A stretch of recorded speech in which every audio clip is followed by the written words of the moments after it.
Bismillahirrahmanirrahim. Assalamualaikum warahmatullahi wabarakatuh. Perkenalkan, saya Herfian Muhammad Nurfata Putra Setiaji dengan NIM 2201002. Pada kesempatan kali ini, saya akan mempresentasikan sebuah video hasil percobaan rangkaian counter pada mata kuliah Sistem Digital dan Mikroprosesor. Jadi ada 3 topik yang akan kita bahas pada kesempatan kali ini, yaitu adalah yang pertama adalah tentang pengertian rangkaian counter, yang kedua adalah jenis pada rangkaian counter, dan yang terakhir adalah simulasi rangkaian counter pada program EWB.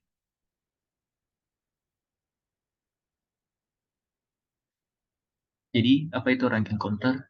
Counter atau mencacah adalah suatu peranti elektronik yang digunakan atau dapat digunakan untuk menghitung jumlah pulsa yang masuk melalui inputnya. Lalu, peranti ini terdiri dari satu atau lebih flip-flop yang dirangkai sedemikian rupa sehingga setiap pulsa masukan akan menambah nilai cacahan. Jadi kesimpulannya adalah fungsi counter adalah untuk mencacah. Lalu, apa contoh dari rangkaian counter? Jadi dalam kehidupan sehari-hari, contoh dari counter adalah pada tasbih digital. Pada tasbih digital, setiap kita memencet tombol, maka nilai pada layar akan bertambah. Semakin banyak kita memencet tombol, maka nilai akan bertambah semakin banyak. Ini adalah gambar dari tasbih digital yang merupakan salah satu contoh dari penerapan rangkaian counter.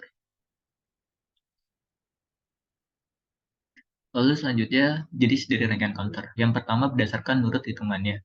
Jadi ada 2 rangkaian counter. Yang pertama adalah up counter, yaitu adalah rangkaian counter yang berfungsi menghitung naik, dan yang kedua adalah down counter, adalah rangkaian yang berfungsi menghitung turun.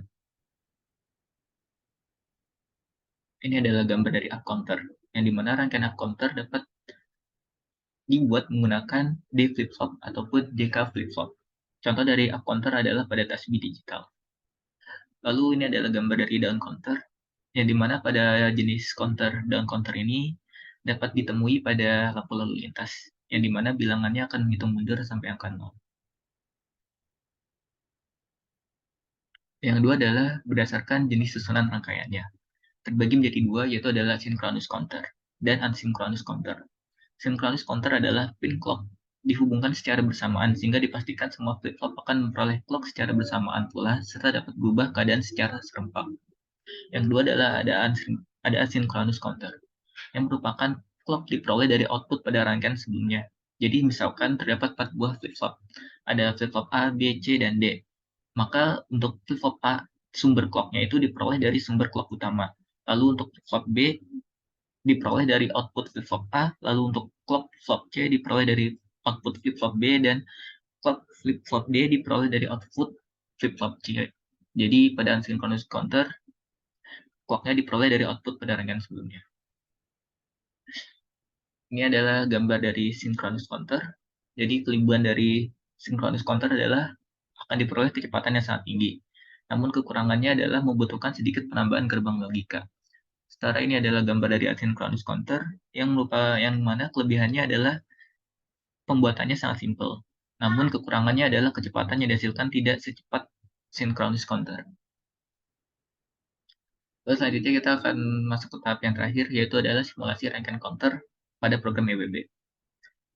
Ini adalah gambar simulasinya. Kita langsung saja terapkan di program EWB-nya.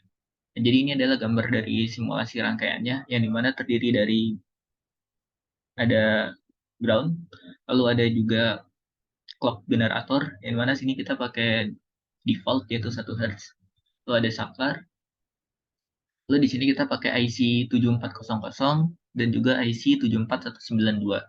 Lalu ada 7 segment.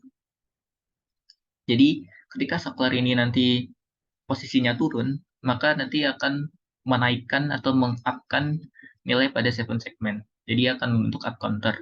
Dan ketika saklarnya ini kita naikkan, maka yang terjadi pada 7 segmen adalah down counter atau nilainya akan berhitung mundur. Kita coba. Nah, nilai dari 7 segmennya ini menaik karena pada saklarnya posisinya di bawah. Namun jika saklarnya posisinya kita naikkan ke atas, nah seperti ini, nilainya akan turun atau jadi down counter. Kalau posisi saklar di bawah lagi, maka nilainya akan naik lagi atau jadi up counter. Lalu fungsi dari clock generator ini, kalau nilainya semakin bertambah, semakin cepat juga perhitungan di 7 segmennya. Kalau kita jadi 10 Hz, maka perubahan nilainya pada 7 segmen semakin cepat. Dan kalau nilainya semakin kecil pada clock generator ya, misal 0,5 Hz,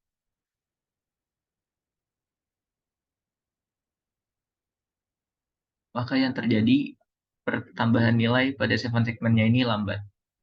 Jadi cukup sekian video presentasi tentang laporan percobaan rangkaian counter. Lebih kurangnya mohon maaf. Assalamualaikum warahmatullahi wabarakatuh.